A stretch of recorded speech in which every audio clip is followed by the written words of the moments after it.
Joel Pearl, are you ready to talk about live wrestling? Are you ready to talk about televised wrestling? Are you ready to talk about some noir wrestling? Welcome to Tim and Joel. Call it in the ring. What was the last thing? Noir. Okay, I thought you said WoW wrestling. No, Billy Corgan's promotion. Noir. Oh, noir. I call them the NW meh. Oh, yeah, that's probably more accurate. I've never watched an episode, so I just assumed it was pronounced noir. Noir. And if you want it, no, I got nothing.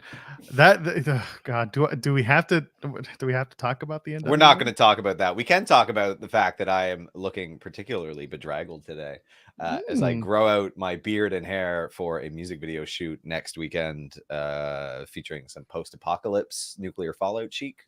So, are you going to be causing a ruckus of sorts? No. It's mostly quite somber. Oh, that's upsetting. Yeah, there's an epic solo at the end of the tune, so there's that. What's the tell people what it is and where they can find your music these days? My music, which opens the show, is for the band Iduna. You can find it on YouTube at Iduna Music, everywhere else at Iduna Music, Spotify, Iduna. You get a clip of that every week here at Tim and Joel Pod because that is the opening stream starting soon music. That's some of Iduna's stuff. Song is Here We Are Alone. There's a music video featuring a lot of fake blood that I had to make in a ludicrous quantity for no budget. Featured a lot of beats. Yeah. I ruined a kitchen, straight up ruined my last apartment's kitchen. Then I moved out promptly after. If I remember correctly, you ruined kitchens. You ruined a couple of guitars. There was a drum set that definitely still has red stuff all over it. Actually, the snare drum has been restored to its former luster thanks to the drummer in my other band, Baby's First Pistol. This is just going to be an hour-long pitch for Tim's music. You can find Tim's music at Tim Knox Music. There you go. Amazing. Yeah, there's a rave in the background happening. We got some new lights for our Rey Mysterio mask, so it's gonna absolutely be like, wow. Whenever Joel's talking, all I can look at is that stupid Rey mask. Perfect, because I don't want you to hear me. Booyaka, booyaka, dipshit son. Thank you. Didn't get to hear that on Raw. Was disappointed. I know. Oh, let's get the plugs out of the way. Hey folks, how you doing? It's good to see you. If you're in the chat, hello, how are you doing? You're watching us here at youtube.com/Fightful Overbooked, where we drop content every single day. Why do Tim and Joel do their show at Sunday at noon Eastern live here on this channel and not at literally any other time when more people could be watching? I don't want you to find us. It's because we're in place of church. It's true. We are your church. Actually, Church of Joshi is in place of the church. I love Church of Joshi. Shout out to those girls. They're great. Anyway, while you're here, you can toss us a thumbs up on this video. If you're watching us after the fact somehow and you found us, first of all, I am so sorry. But second of all, you can leave us a comment. We talk about wrestling here all the time because that's what we do. Otherwise, we talk about literally things that people would be like, why aren't they talking about wrestling? And you should subscribe to us here at Fightful Overbooked if you haven't already. On the march, we're going to get to 20,000 someday. Let's keep it going. Super chats. You can send us your super chats here at youtube.com/Fightful Overbooked. Little $sign underneath the chat. Any questions? I'm out. Statement, whatever, you know how it goes. Any amount, get your question or statement right on the air. That's the comment. And we'll sometimes pull up chat comments, but if you want to support us, if you want to make sure that my child has food on the table and that Tim's cats have food on literally every surface that they walk on. Medically assistive food. It's horrible. Cats. Oh my God. There you go. You can donate a super chat and help feed Tim's cats and not my son. And finally, Fightful Overbooked, we have a Discord. There's a link in the description of the video. Go and join us. We're all there. All right. We have a lot to talk about. Tim, we went to Raw. We can talk about Raw, or at least what we enjoyed from it, from the live experience. Did you go back and watch the show yet or no? Nope. Neither was I supposed to? No, I thought I was going to as well. And then I'm just like, I've listened to a couple of post shows. I think I got it. To be fair, like it was honestly, I don't watch Raw for the commentary. Well, then you're missing all the fun. And I will say, like the live show production, the show was very well communicated. I didn't feel like I was missing anything from when I would be watching it live. Like the only thing that wasn't there was the commentary, and more interested in SmackDown's commentary. So. Yeah, we had a good time. We pulled the trigger last minute, decided on a couple tickets, and sat in the lower bowl as we always do. I refuse to sit in the gods anymore because I thought live wrestling just sucked because I went to Survivor Series and sat in the 300s and it was unpleasant. It was just not fun. Whereas this was fun. I got a little bit of the bug. I went to go buy AEW tickets. They are prohibitively expensive and said, no, I don't care that much. Not even close. Not even like they started around like high 200s. Not even close to what I'm willing to pay for pro wrestling. Don't way too much. Don't care. They started it at 85. Well, thanks to Ticketmaster's dynamic, we own a monopoly pricing. Oh, screw you. No. It doesn't matter. Like, so they've got up to $1,000. Like, no, it was a joke. Like the fact that Ticketmaster owns the ability to ticket literally every event has just made going to events kind of pointless. Yeah, I get a ticket, I get a ticket, but. And that's kind of how I approach going to live wrestling these days when it's a big hot event, right? Raw a month ago there would have been 10,000 people, and you and I would have been like, we're only going if the tickets are free or if we're just bored. And we ended up having Triple H take over, and all of a sudden the show is much more fun to watch, and we're enjoying it a lot more. And as a result, the place was packed, like legitimately packed. Actually sold out. Like, could not see empty seats. After the comps finally filled in the last little bit. And that's wild because normally we would try to, or at least I would always try to find a spot near the hard cam that I could sit at because that's normally a section that's not sold. It was sold out, which again, in terms of like TV production, that is a useless section because they are not shooting there. You don't see any of those people. It was adorable seeing some people with signs on that side. And all the people doing the DX chops. Oh my God. Yeah. So this not televised for good reason. But to keep the crowd hyped, they did like the DX cam where they want you to, do the X crotch chop and just the laziness. My God, it was weird. It was such a strange experience just looking around a room full of thousands of people and just like every here and there a pocket of a strange man doing a very limp, loose-shouldered sad DX cross chop on repeat for a straight minute, like just constantly till they got tired from what little physical exertion it required. It was something else. And the children who did not feel comfortable doing the crotch chop, just doing this weird sort of like arm flutter like this. They were doing the Gangnam style. Yeah. It was what a strange experience that was. It was a fun, very weird crowd. Had a friend who took his partner, who I'm actually friends with her. And she was like, I did not know it was going to be 4 hours. I was like, it's a 3-hour television show. What did you expect? Like, and you got to take main event beforehand. And main event was fun. You obviously you don't watch main event. I'd also only kind of keep track of it at arm's length. And I was explaining to you about the Cedric Alexander, Mustafa Ali, T-Bar, and Shelton Benjamin storyline. Where like everyone takes a step to the right every week and they just shuffle the teams. Yeah. And then sometimes they team up and sometimes they don't. And sometimes it's a triple threat and sometimes it's a singles. Whatever. We got a good tag team match out of that. It was a lot of fun. So a lot of people putting over main event just because of those four tearing it up. And then we saw Nikki Ash and Doudrop take on Tamina and Dana Brooke. So my night was like ruined right from the get-go because they pinned Tamina and that was it. They sure did. They pinned her good. First woman out, last woman out. Sorry, first woman in, last woman out. Yeah. So sad. Oh, well, she was on SmackDown. She didn't win either. But they did, by the way, on SmackDown. So, okay. Before we dig into Raw, one thing that I really am like on the fence enjoying, but teetering on like, do we have to keep this up with every single backstage segment? There's always something happening in the backdrop so that it almost takes away from the promo going on. Like, let's say in this case on SmackDown, you had Natalya and Sonya Deville being interviewed. And then in the backdrop, you see Doudrop and Nikki ASH having some sort of argument. You can't hear them. You can see them emoting and like they're having a fight. Like they're not winning. They're not on the same page. Nikki took the pin in the fatal 4-way. So it made sense, which is great. I love that these things make sense, but it kind of like it's almost taking away from what you're supposed to be paying attention to in the foreground, which is whatever the promo is going on in front of you. Right. I'll tell you this much. I didn't notice the thing in the background. which like I don't mind that because like that's a cute little bit of storytelling. It makes the backstage feel a little bit more vibrant. You're adding something so that Nikki versus Dewdrop in the kickoff to Cardiff. Damn but it. like I also did not care about that promo, so it didn't matter either way. I guess like it was Sonya saying the boat, Natalya struggling to say that Sonya is the hardest hitting, one of the hardest. Like she like didn't want to say it. It felt like, which is like, okay, why not just say the thing anyway? Say the line, Bart. Yeah, it was weird. I get it was a lackluster promo, so I don't mind them ruining that one.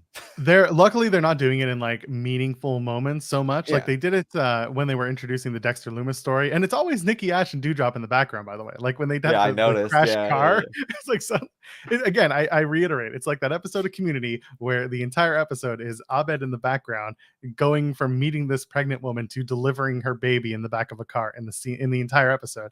And then at the end of it, Abed comes up to everyone just like, how was your day? And he's like, oh God, don't get me started. And he explains it all, and they're like, oh, I have no recollection of this happening. He's like, oh, it must have happened in the background or something like that. That's just how they keep bringing this up.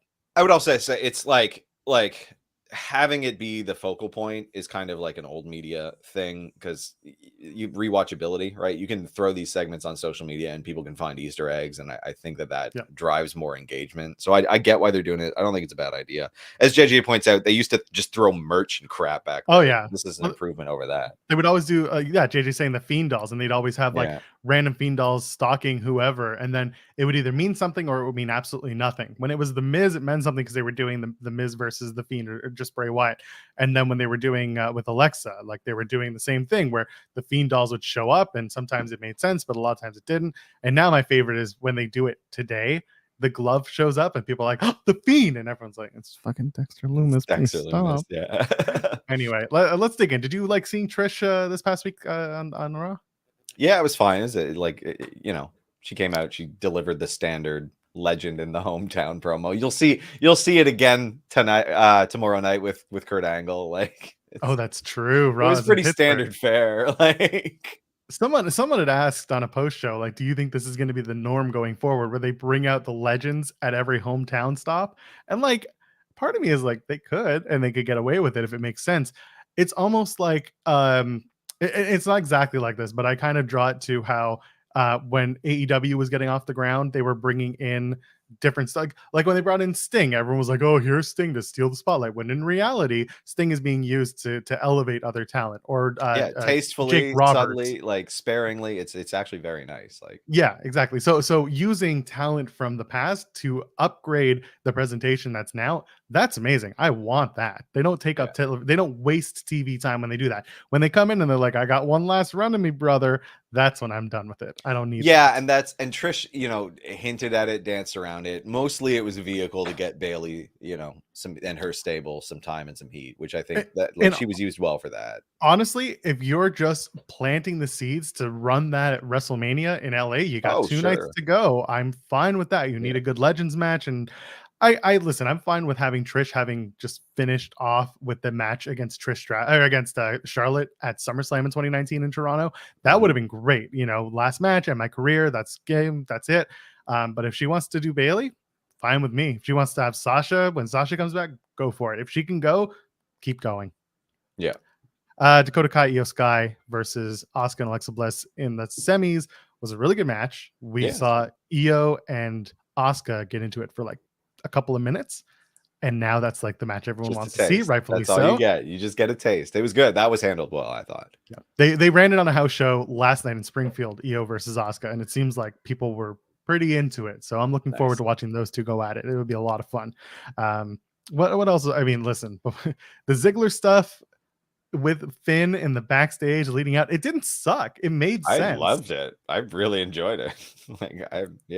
And they're making Ziggler, his annual end of summer push, and it worked. It was fine. And the match with Balor was really good. It was that work rate match that people love. Sold me a ticket on that zigzag. Really? I was like, what are they doing? What a terrible decision. Oh, thank God.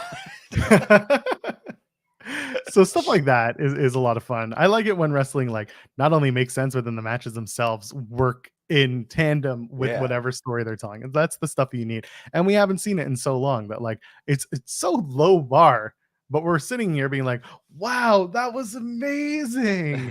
It was totally watchable. Yeah. Like I did not think that Raw was like an amazing show for the No. Toronto one. Like it was pretty good. Like it wasn't amazing, but it was fun.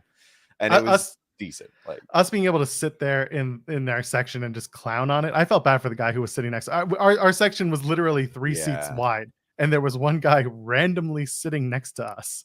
Yeah, just picked up a ticket, and he, I think he was like very into it, and we're just like kind of joking around, shit talking the entire time. Like it was fun. It was a lot of fun. I enjoyed. It did not feel like 4 hours to me. Time kind of flew by with it, but we were just taking the piss half the time too. How much were we hollering when we see Aaliyah solo backstage getting an interview, and all of a sudden Bailey and Io and Dakota walk up and they start talking, and I was like, don't ask where their tag team partner is, don't ask where your tag team partner is, and then they do it, and then you just say, she's gonna say none of your business. And what does Aaliyah do? She's like, none of your business. My God. Like, that's what Raquel said when people asked how her vaccination status is going. My God. Yeah, that was pretty funny. That like the fact that they said that and used that like simply none of your business. None of your business. Like perfect. That's good. She may as well have just said that's a HIPAA violation. Yeah. Oh, good stuff.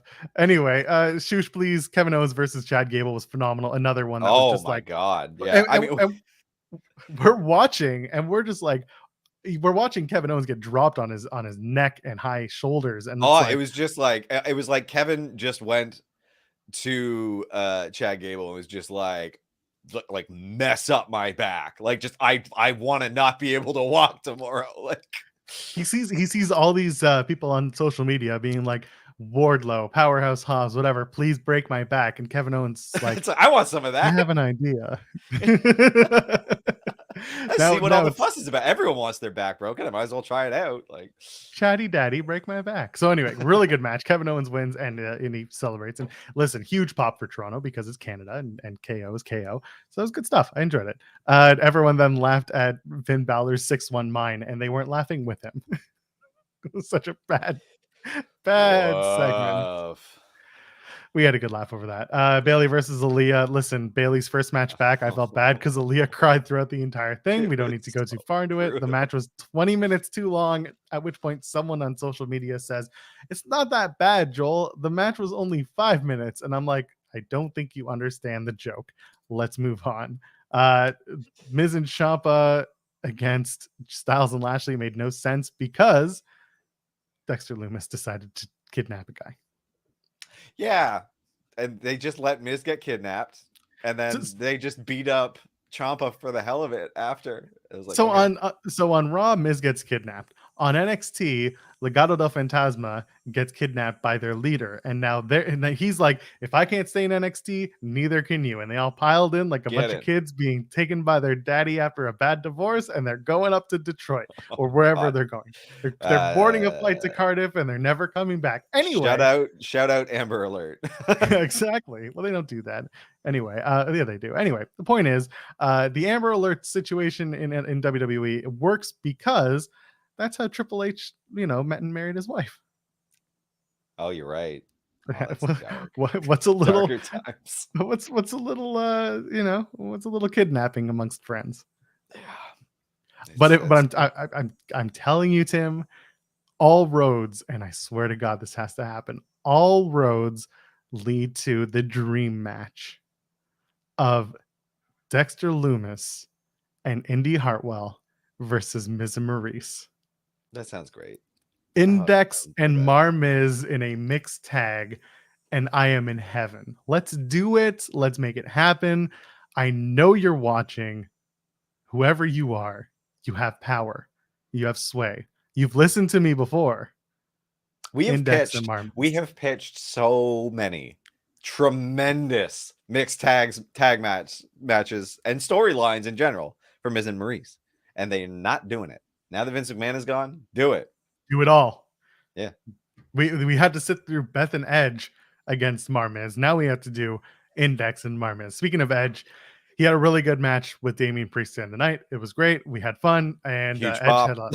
had huge pop, huge win. And of course, Beth's sitting at ringside, and we're just like, where is this? Where is this going? Sitting very stoically for how much abuse her old ass husband was taking. There were kids around her, not her kids, maybe Edge's like nephews or something. I'm just watching, and I'm like, she ain't doing nothing. She's just prepping. Stayed seated the entire time, like. Very strange, but then she wins. She kind of does win, but Edge wins, and then Judgment Day show up, and they're going to beat Edge. And then Beth is like, I've had enough of this shit, and she comes in with a chair, and she's gonna be the one to take out Rhea Ripley. Old troll face, yeah. It's fine by me. You know what? I've been waiting on them doing Edge and Beth versus some members of Judgment Day. You think it's Damian? Or you think it's Beth? Ooh, I think it'll be Finn and Rhea. Yeah. Finn and Rhea? I guess because he's got to take on everybody, doesn't he? Yeah. It's a way to do it. Do you do it in Cardiff next week? Ooh, that'd be fun. That'd be a lot of fun. Throw it on. Yeah, I'd enjoy Short that. build. I don't think you need to do much more here. Like, my turn to cough up a lung today. Yay! Something in my throat. Vamp for a second. Ooh. Well, yeah. So Edge did the chair spot. And then there's a couple of things we haven't talked about that happened on Raw that I think were pretty significant. A couple of things. Oh yeah, that's right. Dolph Ziggler had that. No, we already talked about Dolph Ziggler. We talked about Dolph. I feel like there's something we're forgetting. What are we forgetting? Are we? That AJ Styles and Bobby Lashley are secretly a really great tag team because they're both flat earthers. Good. Yeah, that was very funny. Just the announcement that Gigi Dolan was injured. That was a thing, right? Oh, that was surprising. Yeah. Was it? I don't know. It's getting disappointing at this point. I feel bad for her. Keeps happening. I don't see anything else here. What did I miss? Did someone show up that I missed? Someone did suddenly show up, and it gave me goosebumps, and I was like, oh wow, it's nice to feel something from wrestling shows. Johnny Gargano's back, and old Jonathan Gargano. John Gargano is back. And actually, you know what? It caught all of us because first of all, what I loved was that they did no early prep. They didn't do the limo showing up and then he walks out and nothing. It was back from a commercial. We're expecting Edge and Damian Priest next, I think, and then it was just Johnny Gargano. Like his music hits. That's it. Yeah. I just kind of I was on my phone. I just look up and was like, they doing a thing? They doing a troll? Because this doesn't make sense. And all of a sudden he comes walking out after a good solid 30 seconds and the crowd finally catches on. People were going nuts in the arena when they heard the music. And it was one of those slowly, like it makes its way around the arena and people figure it out. And it was really cool to watch live because that is a return that was A, unexpected, and B, done completely different than what we're used to in WWE. So I quite enjoyed myself. I mean, shit, I'm rarely surprised. And you heard me calling spots all night and then doing that. And this was one time I was like, oh shit, they did it. Yeah, I was like, what? and like I messaged Sean. I was like, what the hell is this? Why didn't you tell me? And he's like, I didn't even know. So it was legitimately shocking and just felt like so big. And he just walks down and like, takes his moment before we're walking up the steps and then just cuts like a really earnest promo in the ring. And then they do that like hilarious Austin Theory getting his ass beat world tour spot. Like, is great. I thought that was really well done. Like, do you think that this is going to lead to Theory? They're interchangeable now. Theory and Gargano having a match for the briefcase. You think they're going to go that way? No, I don't think so. I don't even know if they'll see each other again too soon. Like, I think that was just a welcome back Johnny thing. We're not continuing the way. Could you imagine? I don't know. I wouldn't mind seeing. I wouldn't mind it either. I think they might have other plans for him. Well, I don't know if they need to do a briefcase thing, but I wouldn't mind his first feud being against Austin Theory. Me neither. The problem is Austin Theory needs to win something. Him and Ziggler would have been a great opportunity. I mean, they did it. They did the match, but they didn't really do much beyond that. And to have Theory kind of go over a couple of times, make him actually look like a Money in the Bank briefcase holder that's not a total bitch would be great. Yeah. But you don't do that at Johnny Gargano's expense. Or maybe you do, And Gargano has to kind of rebuild There's the himself. story, right? Everyone's doing it these days. So Anyway, that was Raw. Again, the Gargano stuff was great. It was just a great time to be a fan and just be in the arena and watch people lose their minds. It was great because we were too. We were absolutely like, holy shit, like super fanboy. Yeah. Yeah. And then Edge's a little speech after. We gonna talk about that? Yeah. So Yeah. Edge cuts a promo and thanks the audience and says, great to be here. Haven't been here in 3 years. And every news site ran with this afterwards. He basically said, looking at the calendar, we seem to come here every August when it isn't a pandemic. And he's like, maybe next August, in front of you guys, this will be my last match. So two things. One, he's hinting that he's winding down is Edge. And the other one is Edge is hinting that whenever he's going to retire, it's going to be in Toronto, where he started, where he lived for the bulk of his life, and his hometown. So what I'm wondering is like, is it really going to be next year, or is he really winding down? Like, what's the plan here? What do you think? What did you think coming out of this promo? Well, like it sounded like he was pretty certain. Like it did not sound like a whole lot of wishy-washy. It left it open-ish, but it basically said like, I'm gonna retire next year in Toronto. And he's 48, right? Like, he'll be 49. I don't know, maybe 49 by then. Like, it was neat. It was really cool. Oh, actually, no. You know what? He will be 50 next year because his birthday is October 30th. I just looked it up, and okay. So like he's turning 49 this year.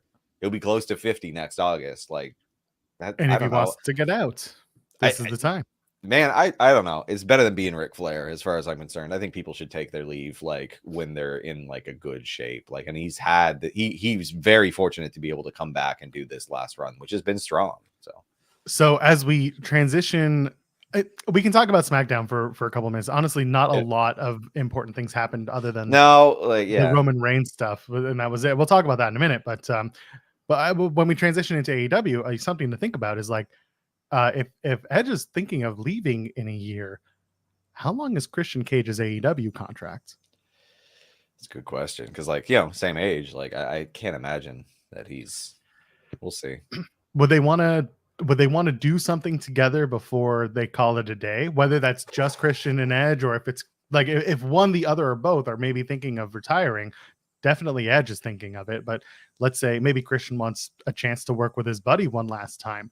I think that's something that might be interesting to explore. Again, I don't know how long Christian's contract is, but if we're getting towards the end of it, maybe he's going to duck out for a few months and help out his friend. I don't know. Yeah, they could do something. I mean, they had the Royal Rumble spot. The problem is Tony was talking about locking down a lot of these guys for like 5 years. So I don't know. I don't know if he's knocking. I don't think he's locking down Christian Cage for 5 years. I don't think that would be a good business decision. Let's go to the Fightful.com resources section. Oh, there's a resources section. There is a resources section where you can find contract links. So we're going to go into the contract section. If I can find them, injury reports, expected returns, transaction tracker. No, that's not it. Where's the contracts? Free agents, rosters. Fuck it. Someone's going to find. Current All Elite Wrestling roster. None of these have the contract information on it. Someone will find it, and someone will let me know how. Someone let us know how long Christian Cage. What's the shelf life of Christian Cage? Yes. When do we get Christian back? Honestly, because part of me is like, maybe they're gonna write him off if his deal is done. It hasn't been reported. I'm not reporting anything, but let's say hypothetically his deal is done after All Out, then this could be it. Jungle Boy is put over by Christian Cage, and Christian Cage moves on. We don't know. Regardless, it's been a year. I wouldn't now. I also wouldn't put it past them doing like a good faith gesture. You can do this one off.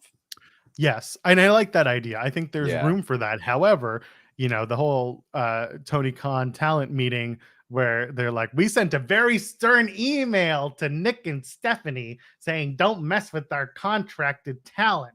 I mean, that kind of doesn't help with Swerve. Like that maybe piss off. Like, I don't know. That's fair. You got it. Whatever. It's an email. No one's going to be butthurt about it. Like, all I'm saying is this shit happened 2 years ago. And nobody wanted to even talk about the fact that MSL and Court Bauer were telling Vince McMahon to stop contacting his talent for NXT. That's all I'm going to say. Suddenly everybody cares. It's no different. Anyway, I mean, MLW contracts are not as yeah, big, I was about to say, I don't know. Like, it's a little different. It's fine. How contracted are we talking about with these AEW talent? Are we talking like they talked to Ryan Nemeth? They were just like, hey, you want to come hang out with your brother? Ryan Nemeth, I guess. Whatever. That was a JR. Abysmal match. I did not care for Wardlow. I watched it before we went online. I was like, no, not interested. Yeah, petty emails from TK. It's not even from TK. It's coming from Mega, his pitbull. I don't know. I feel like they have every right to do that. I don't have a problem with that.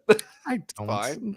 It's just an email. Don't contact like, I don't know the U.S. laws about contract tampering. I think that most employment contracts are horse shit and are easy to get rid of. Yeah, like I would. Yeah, screw them all. Like they're mostly just abusive to employees. So.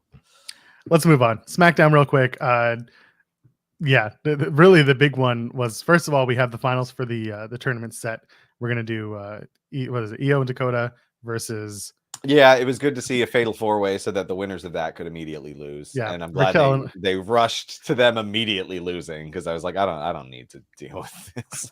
So on Monday, Raquel and Aaliyah take on Io and Dakota. Sure, it'll be fine. I mean, if this turns into Alexa and Asuka screw the other team, and then it's going to be Aaliyah and Raquel holding the tag titles.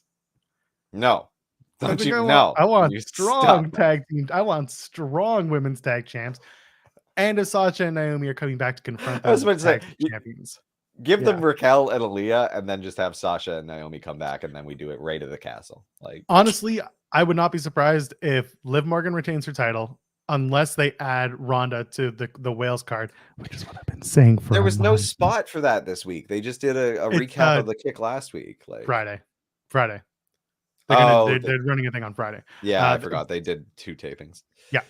Which, by the way, I got to put that over, because the way that they actually decided to tape it this time wasn't, we're going to do SmackDown live from 8 to 10, and then we're going to tape another 2 hours and totally bore the crowd. Instead, they ran it as it was on a tape delay. So SmackDown for the crowd started at 7 p.m. Eastern.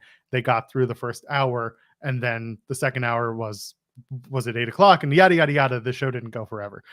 So anyway, yeah, I could see them doing that Io and Dakota win, and then Raquel turns on Aaliyah, and Raquel finally turns heel. Liv Morgan retains her title. Liv versus Raquel, because you'll have the little plucky underdog Liv Morgan that they keep talking about taking on this big badass Raquel Gonzalez, who's much taller, much bigger. Let that happen. Raquel Rodriguez. Yeah, Rodriguez. Sorry. Yeah. Name changes. They gave Shotzi her old team back a couple weeks ago, so that was nice. That is good.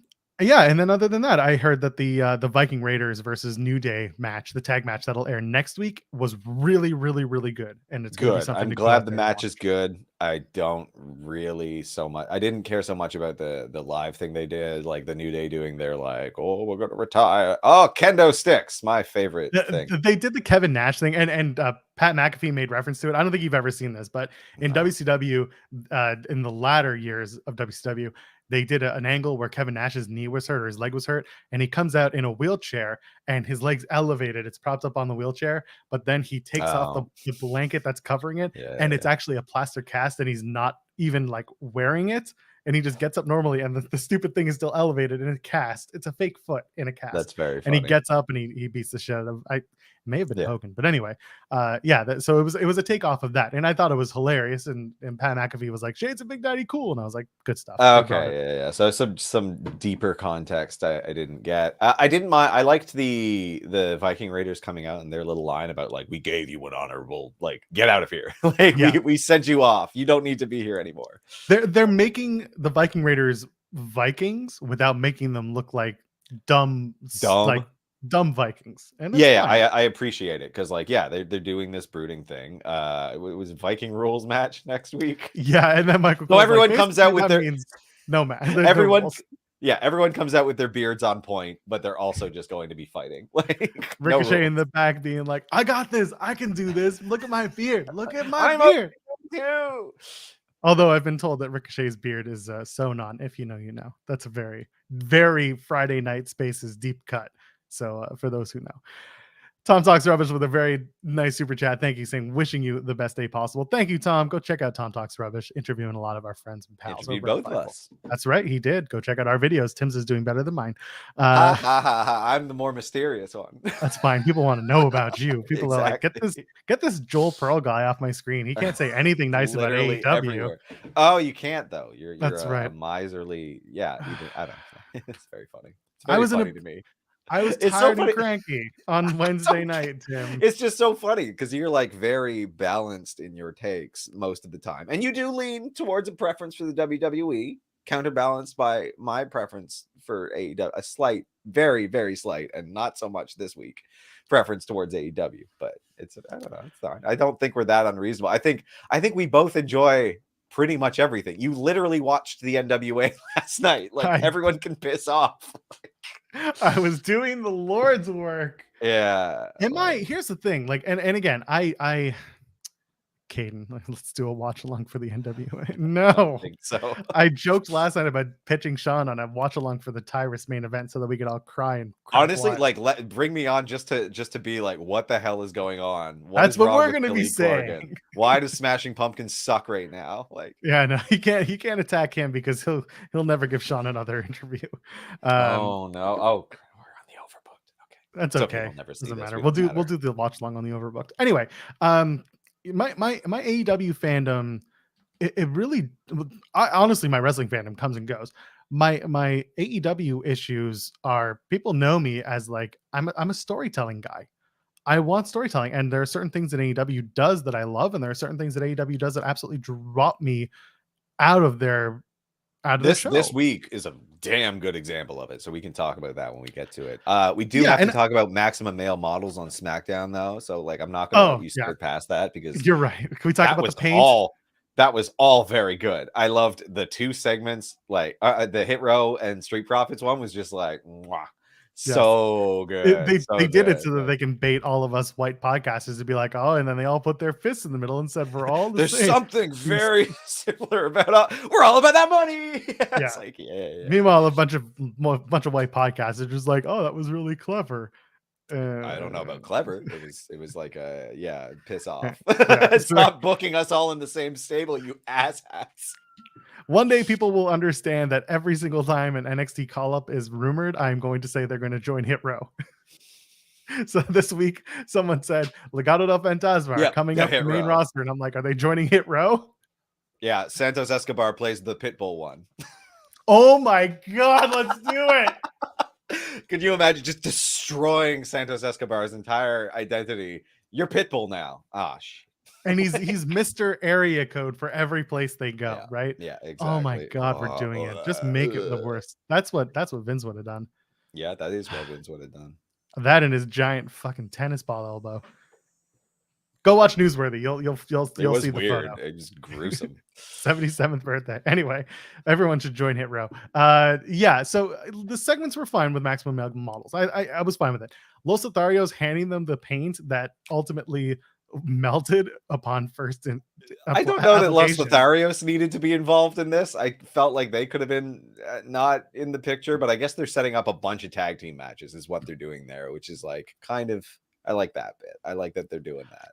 Yeah, they're making things like work and make sense. You got to do that. You can't just have like, again, we've talked about this on the show. If this had been still under Vince, he would have been doing the maximum male models vignettes backstage for like 6 weeks and nothing would have happened. They never would have wrestled and they would have been released and Vince would have been like, it's their fault. But it would have been that like, you didn't wrestle. Why would you do this? Now they're going to get them to wrestle. They are going to wrestle next week. Spoiler alert. And it'll be it. And again, that's great. I wanted to see them wrestle. I want to see them continue to wrestle. I want to see a story build from the fact that they are male models who wrestle and they might get better. Yeah, and like honestly, they are setting up like just a tag team division, right? So they're slowly introducing more tag teams in non-title scenarios that I really appreciate. Like you have the Viking Raiders versus New Day right now. You have the actual tag team champions who are not currently really defending them, but they're in the picture. You're introducing Los Lotharios and Maximum Male Models together as being complicit in their crime, right? So that you can variously run different configurations of Street Profits versus Maximum Male Models, Street Profits versus Los Lotharios, and then you throw in Hit Row as well. Like you shuffle them all up a bunch, and you get an actual division, which has been neglected forever. So they're doing the work with what they were handed. So it's good to see. It feels like as we start to look at the grand scheme of WWE's championships, we're going to eventually split those combined titles again, which honestly I would do once you do a draft. Whenever that draft happens, that's when I would split the tag team titles and the WWE and Universal Championship. And I see people being like, I want LA Knight back. Oh, no. I mean, he's a great character, but like, I don't mind. It's still LA Knight. LA Knight just got a side job. Like, LA Knight got a side job. Could you imagine? He's just like, that was my twin brother, LA Knight. And this is me, Max Dupree. And then this is Elias and Ezekiel and Elizabeth Wallenstein. Let's do a really weird CGI match. Yeah, exactly. And Mod Mike in the chat saying, it's a Survivor Series match, Hit Row and Street Profits versus Maximum Male Models and Los Lotharios. I'm fine with that. That would work.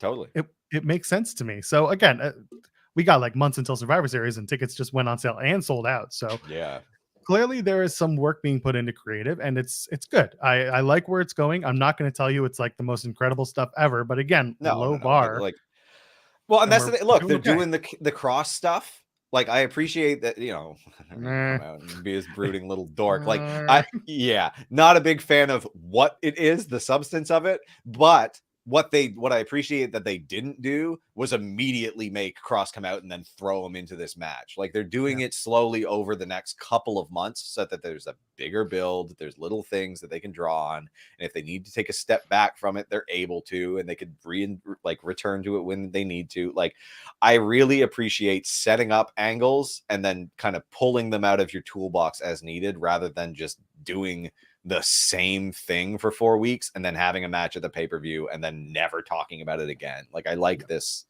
I like interweaving these things so that these people have identities, motivations, and then you have a toolbox of different interpersonal relationships to form a coherent story and put together a video package pre-match that doesn't suck.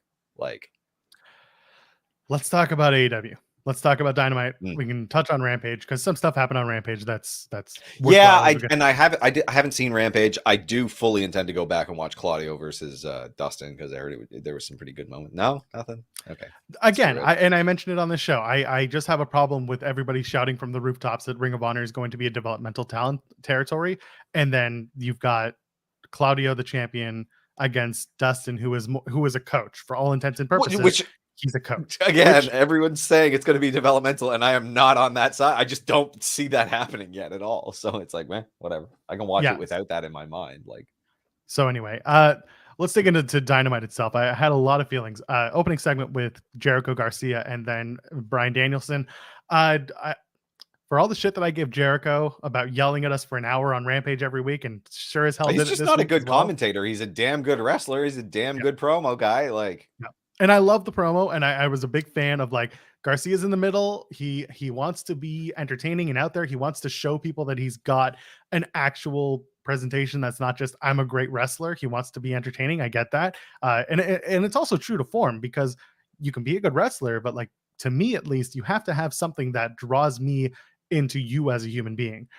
So I like that Garcia is kind of like trying to figure that out at 23, and I get that. It feels damn good, and it's crazy to think that we were watching this guy wrestle on like our indies just as some guy, like one of the Buffalo Boys, and to be like, big chance, like you're a wrestler, like he felt over, and it's because of his matches, like, and it's happened so quickly. Like, it is really amazing to see. I like the story they've thrown him in for this. And again, Jericho and Bryan is a good match to watch. It's going to be just a dichotomy of styles. I like how they've gotten there too. I feel like this felt natural the way it wasn't like ham-fisted like some of the booking has been lately. So yeah.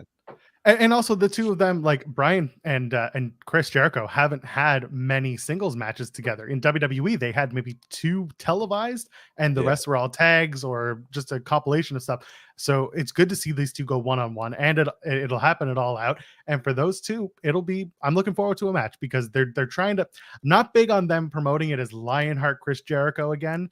I don't think that's necessary, but yeah. If they didn't have Mox do the Lionheart call out, then and it was Brian versus Jericho and it was Lionheart, that would have made me much more interested, because the idea here being that this is Danny Garcia looking up to both men equally, and Jericho being like, I used to be just like you, Danny Garcia. I used to be Lionheart. I was the guy who did all the moves, and I wasn't about I'm not who I am today. This is the old Jericho, and you deserve to love me because I can show you that I was that guy too. And if they had just told that story from the beginning and not had Mox call out Lionheart because Mox wanted to have that guy, Chris Jericho, he wanted to have the original Jericho. If he had not done that, then I would have been much more interested in them doing Brian versus Jericho like this. Yeah. Like, I don't know. I like how we've gotten here. It was fun. There was one brief funny moment where it seemed like Jericho thought that he was the American Dragon for a second. He's like, you want the American Dragon versus the Lionheart Chris Jericho? I was like, oh, it got a little twisted up there, but that's good.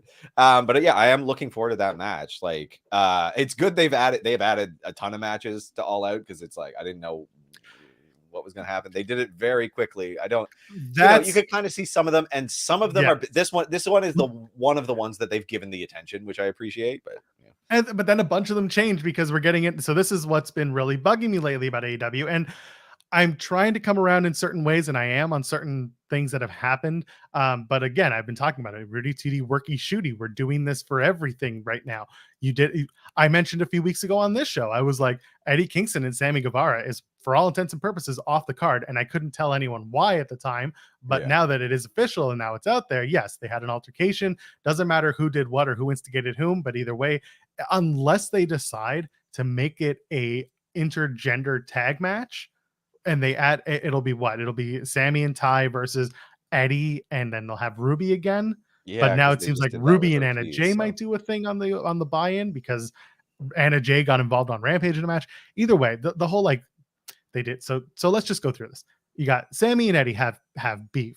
You've got Thunder Rosa has beef with literally everyone, except for like 2 people that aren't there. And then you've got the CM Punk stuff with Hangman. And then what else is going on? Basically, everyone hates everyone is what I'm getting at. I don't know, man. These wrestlers, like, it's not. It all feels pretty dumb to me. Like, it's like, what are you all doing? Who gives? And yeah, like I see the guy in the chat being like, Sammy will be in the Casino Ladder match. Yes. So at this point, it feels like Casino Ladder match would be people who had their matches scrapped, or people who were out of the trios title match. So like Penta and or Phoenix will be in the ladder match. Sammy will be in the ladder match. A lot of people are saying that MJF will be in the ladder match, but I don't understand why he would do that when he left, being like, I hate Tony Khan. I hate this place. We won't see MJF unless he comes back later in the program as like a separate return thing. So yeah. So anyway, I don't know. I don't know where the ladder match is going. They haven't announced any participants, but yeah, I don't like that. That's what there's been no build to the ladder match, which is disappointing, because like I like it. I see, like in the chat, Caden's like Ethan Page and Scorpio Sky. Scorpio Sky, these guys have disappeared, which sucks. Like, where's Ethan Page? Like, he cut a promo talking about he's like got a renewed fire, and then just not on TV for weeks. And he got the card from Stoke.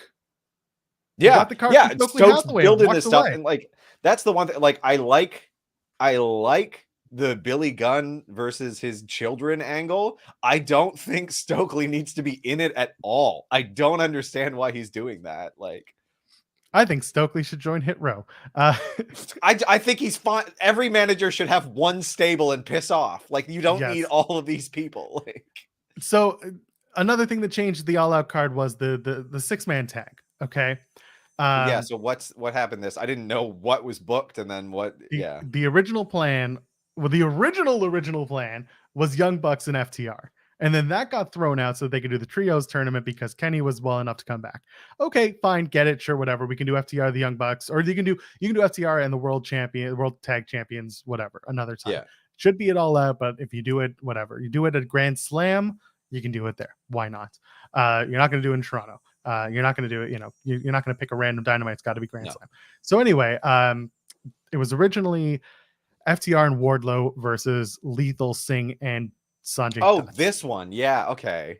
And instead they changed it to FTR and Wardlow, fine, against Lethal and Motor City Machine Guns. Now, me, who covers Impact for the site, does the post show on the main channel, is like, hell yeah, Motor City Machine Guns. But also me, who covers Impact Wrestling for the site and does the post show on the main channel, said, why the hell are they on the heel side of the ledger?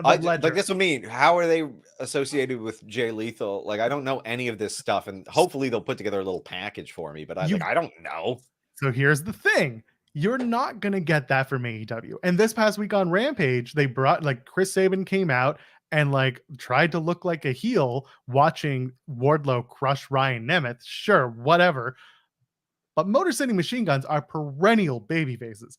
Like, they have never, as a tag team that I can remember, been a solid heel tag team. And you're teaming them with Jay Lethal and AEW. And yes, there is history there. They have had matches together. They have faced each other. They have been on both sides of the ledger against and for each other.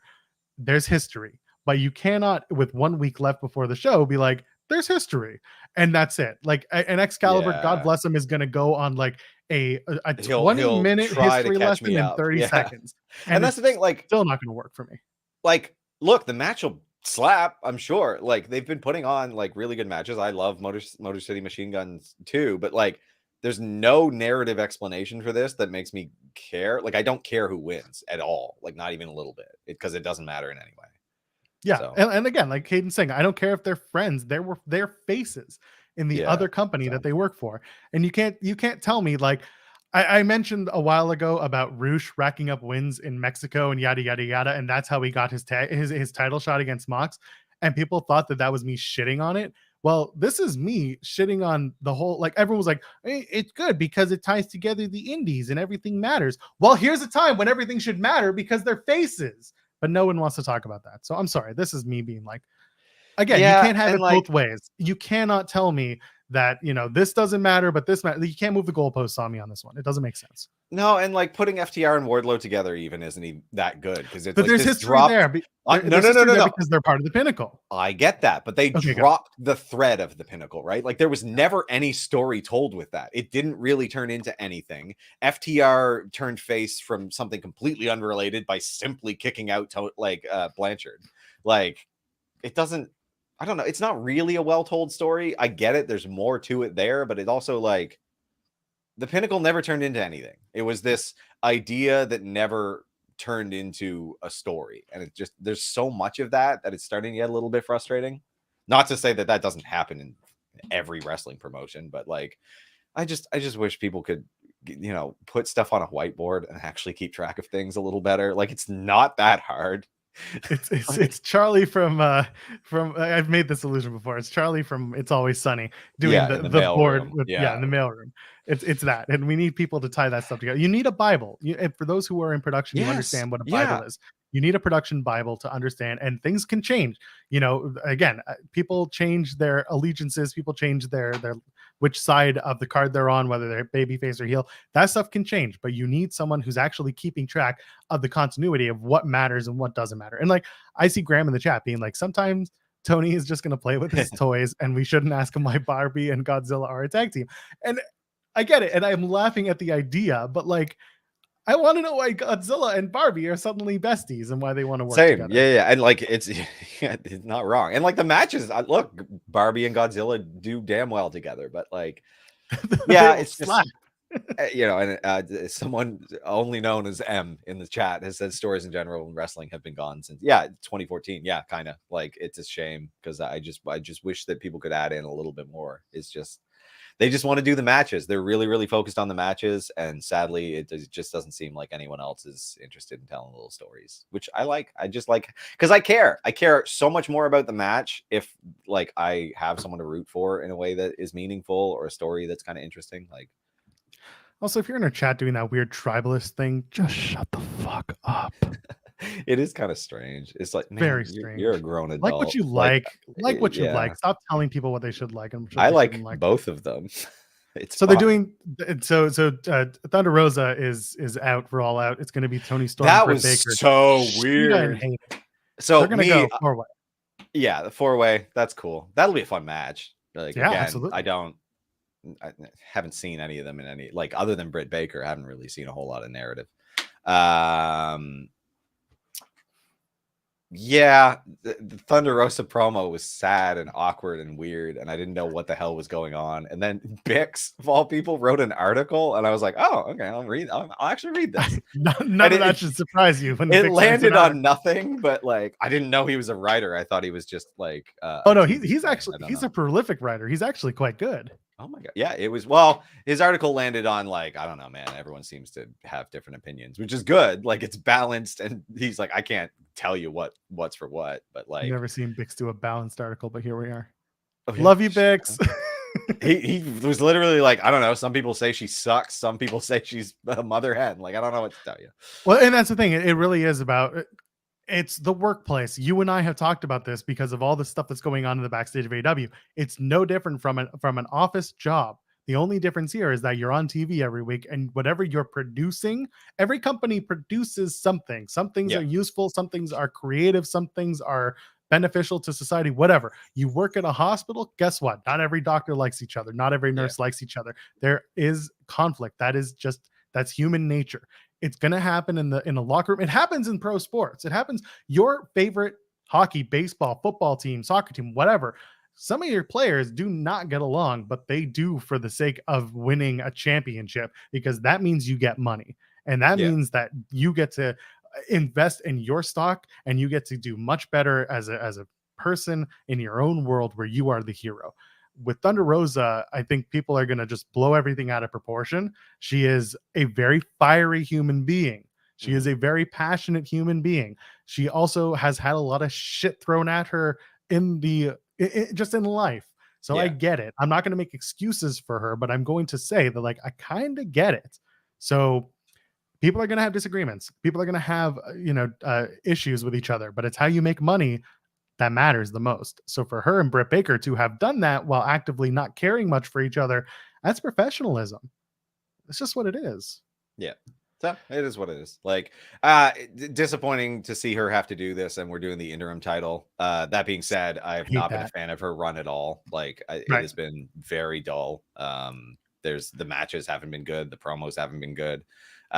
Whoever wins this, presumably Tony Storm, I'm probably still going to feel the same way. The person, as some people in the chat are saying, Jamie Hayter would be interesting. I think that she would be very interesting. I would love to see Jamie Hayter win, but she's not gonna. It's gonna be Tony. And again, I would love to see Jamie Hayter, because you can tell a longer term story. You don't know how long Thunder Rosa is going to be out, and if it's going to push her to have to come back sooner because they put the title on Tony, have Tony beat a bunch of people just so that we could get to Tony versus Thunder Rosa, which was the match that TK always wanted to do in the first place, and then have Tony win again. Like, what? Why do we do it this way? Why can't we have Jamie Hayter win, then Thunder Rosa wins the intro, wins the full title, and then we do Tony Storm versus Tony Storm versus Thunder Rosa for the actual title. That's just like, that's my booking. That's my feeling. Yeah. And like, for people with Thunder, I'm a big fan of hers, honestly. Like, I don't really blame her for how meh this title run has been. I just don't think they've been managing that title well. So no, not at all. Again, we can talk for hours about how the women's division in AEW has been mismanaged. We have done that, but it's I'm done talking about it. And they've almost beat me to the point where I don't care about the women's division. And I did it on Wednesday. I was like, they're just going to do this 4-way so that next week they can run a tag match on Dynamite between the 4 women, because you have 2 faces and you have 2 heels. There's going to be some sort of dissension between all 4 women at the end of the match. They're going to go at each other, and that'll be that. And it'll be a big, like, Jamie Hayter and Britt Baker. What's going to happen when it's going to be are they on the same page or not? Can they coexist? Exactly. And we've done that a billion times. We even have a damn meme for it. Again, match will be great on Sunday next week, but I just don't have a reason to care for the tag match that they're going to run next week on Dynamite. Yeah. especially because Dynamite's in Chicago. It's at the same building where All Out's happening. So they're going to run the 4 women in a tag match to then run the 4 women against each other in the same building twice in less than a week. That's just like, there are things that I love about this company, and we talked about it, and there are things that I just matches. can't like, get through. can we like? Okay, what's next? Because other things happened, and we're over the hour. So let's get to the rest of it. Yeah, let's talk about Punk and Moxley. It's on the damn thing. What do you think? Let me get it. Let me get it from you. I've changed a lot of my view. Back and forth. It's been back and forth. I don't hate it as much as I did in the moment. I've come around to it because I think the one thing that I've just hated about the whole thing is just it's the discourse. It's just been the other people are worky shooty. Wanting to talk about Punk and Hangman and Mox, and Punk is this guy and this guy is a piece of shit and it should be Hangman now. I was getting so sick and tired of the discourse that by the time we got to the match itself, I was like, I don't care. See, and that's on me. That's on me. I was about to say it's easier if you just once again assume that all wrestlers are bad people and idiots, and then just be pleasantly surprised when they're not. Like it's so much easier. Like, Mox is just this curmudgeonous asshole, and you're just like, I love you, but I do not want to interact with you. But I love you. No, never. But yeah, like you know what? The only thing I liked being surprised. I appreciate that. Yes. The only thing I didn't care for was that it was not the main event. Like I get that they don't want to disappoint it's the traveling circus part of this that's kind of screwing up the TV part of it. They don't want to finish with that, but they also like, you know, they're like, we'll last all 60 minutes, even though we have another match scheduled. Like just finish with it, like surprise the fans. And then if you want, run a dark match after, like to make sure that people go home with something a bit like, you know, without a bad taste in their mouth. But I think that Punk getting beat kind of quickly, big shock. Like, and then, you know, then Mox did the promo. I felt like that could have happened next week. Like, I didn't know that had to happen then. Great promo though. Like best in the world. Give me a break. But yeah. And again, we're going to Chicago. We're going to Punk's hometown. They followed up on Rampage with a very quick hit of like, Punk is in the back getting looked at. And he's like, when I injured my foot, I didn't feel it. This time when I injured my foot, I didn't feel it. So this is scary. So like they're very clearly working an angle with Punk and the injury, and it's fine.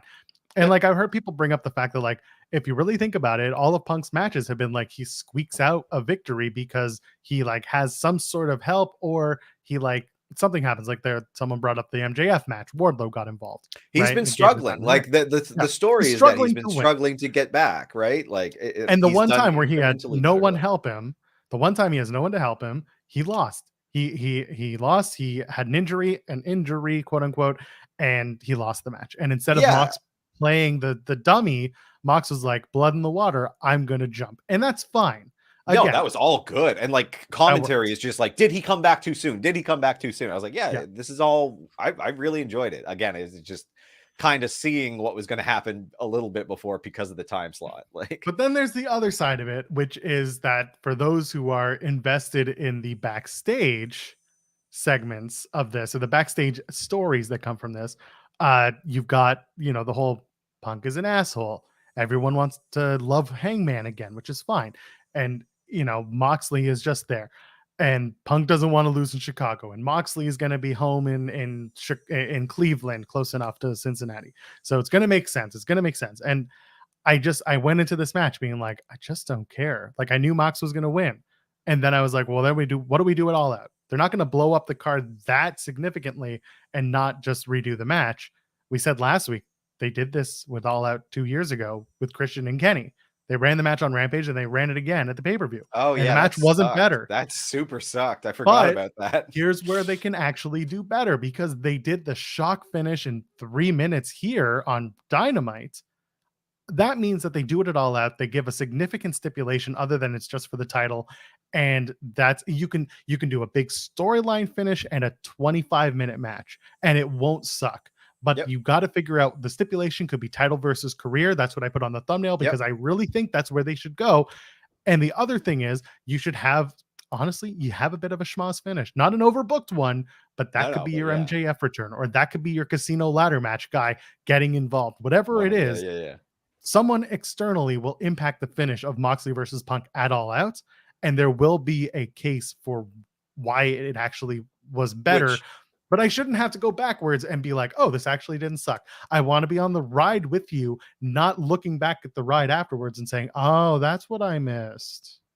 So I don't mind it too much. Like, I think if depending on how the story finishes here, like, then this could be an interesting journey. Like, because I haven't invested myself in any of the conversation about like Punk's character. Like, I don't care. Like, I just don't care, because I don't know. I always assumed he was kind of a jackass. So, like, here's the thing. And, like, look, there's a few things you could do. You could run this match back, just do a normal match, have Punk lose, prove everyone wrong on the internet, and be like, oh, see, I have some humility. Like, that's really fine with me. That's an interesting story. You could do the stipulation that you're talking about. I think career versus title is interesting, but also have someone come out at that point. Like, you really want to mess with people?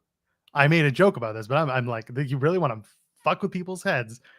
The person who comes out and helps Punk is Colt Cabana. Exactly. Like, you could do any of this stuff, and I think that'd be interesting and funny, and, like, it could just show that everyone's working themselves up into a frenzy over, like, nothing important. Like, you're literally getting all freaked out about, like, water cooler chatter. Like, I don't care. Like, yeah, exactly. There's the thing is like, just because someone breaks a story on Monday doesn't mean that it can't change by Friday. News is not, it's not binary. Like, it's so many things happen when you report something.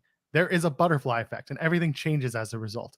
So it's not like, you know, Punk is an asshole. Yeah, we know that. Punk didn't want this to happen. Okay, I get it. But now they have to adapt because they're in a workplace where they have to do business. And how's the business going to continue? Knowing now that someone doesn't like how a certain thing is going, how do we make it work? Because that's a creative field. And, like, go ahead. If you wanted to do something that is novel in the wrestling industry after the landscape shifted with the internet and, like, Wrestling World News and all that stuff, like, just mess with these people, feed them fake stories, feed them fake drama, and then just, like, play it into your show. Bring back kayfabe in a way that's, like, really difficult to know. Like, in a post-truth world, you know, where everyone is always just reading things and believing things and not knowing, like, just explore that. That would be artistry. Do I think that's happening? Probably not, because they're wrestlers and they're pro wrestling fans and they're Tony Khan, a billionaire's son. Do I think they're making high art? No. But if you were to start blurring the lines between truth and fiction, that would be very impressive and clever.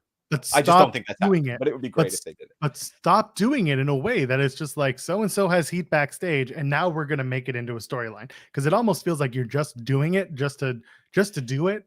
And just to be like, the marks. It doesn't work that way. It doesn't create a good sentiment of the fan. It doesn't create a fan investment, in my opinion. Like, I think it could be poor, like, it could just be poor execution. But I honestly think that they might be doing that here, and it might be interesting. Like, we'll see. I'm curious to see how they play this out. If it is just they run it back, it's a longer match, and Punk wins, and it's clean, I'm not happy with the finish, right? Like, and I'm a big guy about, like, the how you stick the landing is how you're going to be evaluated in my mind. Like, I bring up Game of Thrones a lot. Like, the journey was interesting, and the landing was so garbage that the entire thing, in my opinion, is garbage. Like, it doesn't. So we'll see how this goes. I'm enjoying the journey. I'm giving it, and I'm letting it play out. So we'll see. Let's wind down with the super chat, and I got something to say about a few things. Yeah, so me too. Graham sends us a Tim Hortons coffee and says, adrenaline in my soul, where the F is Miro? So Miro, he was on Rampage. He got involved in the finish to the trios title tournament match, cost House of Black their match against Dark Order. And so Dark Order advances because Reynolds rolled up Malachi.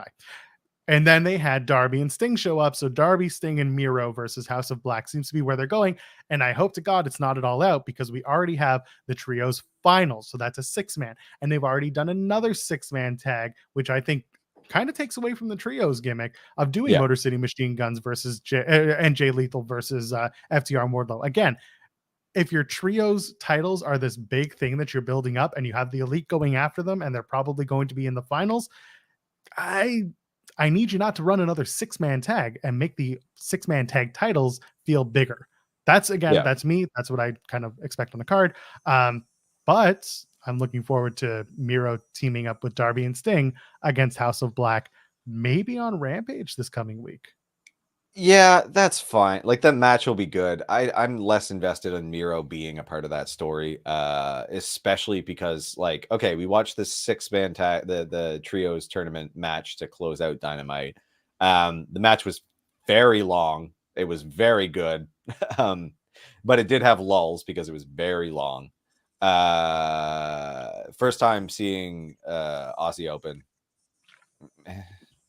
Will Ospreay is crazy talented, but like has no personality to me other than he comes out dressed like a bird and his name is a misspelled bird.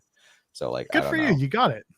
Like, is that it? Is that his entire? He's very good in the ring. He's got a lot better in terms of a character because before it was much worse. Even less. Wow, impressive. I would like to see him talk. I'm curious. Obviously, you know, Death Triangle, like great match. Didn't really know. Like, it's fine. It's a tournament. It's fine what it is. But then they had Pac and Kip Sabian has beef with Pac. So this is why I agree with you fully that this should not have been the main event, because that finish, I was like, this makes great sense in the storyline of things. This makes perfect sense because Pac and Kip had a stare down at a British indie, and it was brought up on AEW television with the video. But again, I know you roll your eyes, but I'm saying, like, they at least brought it up. They've at least put you on there. It still goes to my whole, like, I'm looking back at the train. Miro smashed Kip Sabian's forearm, and then we stopped seeing Kip Sabian for a year. They're not like, you want to revisit. Yeah, it's been a year and a half, so it's been so long that, like, but like, I don't know, that stuck with me. Give Miro that program. Like, what are we doing? So anyway, it's fine. I would like to see Miro versus Kip Sabian. I think that there's actually something there that they could tell, but whatever. Kip Sabian looks good. Yeah, Kip Sabian versus Pac will be a good match, for which I don't understand why they're angry at each other again. I don't want them to do that, by the way. I don't want them to do that at all out. I don't want them to do this in the US. Because the All Atlantic Championship has been anywhere else lately. I like that is the way they're running the All Atlantic Championship. It is the non-AEW AEW Championship. Should it come home once in a while? Yes. Should it come home on pay-per-view? I don't think so. Especially for a match that's Pac versus Kip Sabian. That's not the one that I'd run on pay-per-view. I would run that again, maybe on Rampage. But yeah, someone's saying like that we might get the 6-man tag match at All Out, so be ready. And it might be House of Black versus Miro and Darby and Sting. They might do it. It puts Darby and Sting on the pay-per-view, and that is something that Tony is pretty dead set on doing. And good. That they should build sense. It. Like, yeah. I just again United Empire versus the Elite on Wednesday is going to be a really fun match. It's going to be a really good match. I'm hoping to God that Kenny and Will do not touch for the entirety of that 6-man tag, and that the first time we see Kenny and Will in AEW is just one-on-one, whether it's Grand Slam, whether it's the next pay-per-view, I don't care. It's just what I want. That's how my story would go. Have it be a lot of, because again, you got 6 men to work with. Not everyone has to have one-on-one time with each other. You can find ways to factor in not doing Will and Kenny. Have the Bucks just protect the hell out of Kenny because he's busted, Because he's busted, exactly. And then the story becomes Will's like, you're just covering for him until Kenny's like, are you though? Like, like, have him be the Gretzky, and then, you know, the Bucks. Man, the size differential there is confusing. But everybody's so small. By the way, you and I looked at Gargano in Theory on Monday, and we were just like, holy shit, the size. Holy hell. Gargano, very petite compared to Theory, very sizable. Was there anything else that we got to touch on as we get out of here? By the way, I got to say this. Like, I am still looking forward to and will be watching All Out. Like, I don't want people to misunderstand how I watch wrestling, because I think a lot of people just think like he says one negative thing about AEW and that means he hates it. We're just saying how it could be better. Like, the matches are going to be great. Like, and the in-ring stuff has been very strong for the most part. Like, it's just, there's no story lead up. So like, I'm not, you know, the emotional payoff of a pay-per-view is severely diminished. So and the matches are consistently great, but I've also been watching wrestling for a long, like, and I've left it, but like, y'all, it gets kind of samey. Like, there's only so many moves. I don't know how you can be wowed by this. Anyway. Yeah, that's all I have. I mean, listen, this There was a lot to talk about this week. I think there was a lot of good wrestling. There's a lot of stuff that I had to like go back and think about and just reflect on. And I don't hate the Mox and Punk stuff as much as I did on Wednesday. I've come around to it, but like you said, they've got to pay it off at All Out. That's all I really want. Like, still. I really think there's potential there. I'm cautiously optimistic because I don't think they've done anything bad with it yet from a TV perspective. Again, I think a lot of people's opinions are bleeding in from news about these people and IRL, you know. Next week is Clash at the Castle for WWE. It's going to be a good show. We're going to have that to talk about because the show will have happened Saturday. Sunday is All Out next week, and it's also the NXT show, Worlds Collide. So we're going to have a lot to talk about. We'll have an actual show to talk about and a show and a half to preview. So let's get on out of here. Go enjoy our summer days. Tim, where can the people find you on the internet? They can find me on the internet at Tim Stone P, TIMBSTONEP, Twitter, Instagram. I am at Joel Pearl, JOELPEARL. It's FightfulOverbooked.com. Every day we drop some content. Come and get at us. Come and join us. We appreciate you all. Ladies, gentlemen, friends beyond the binary. We'll see you in the next one. Cheers.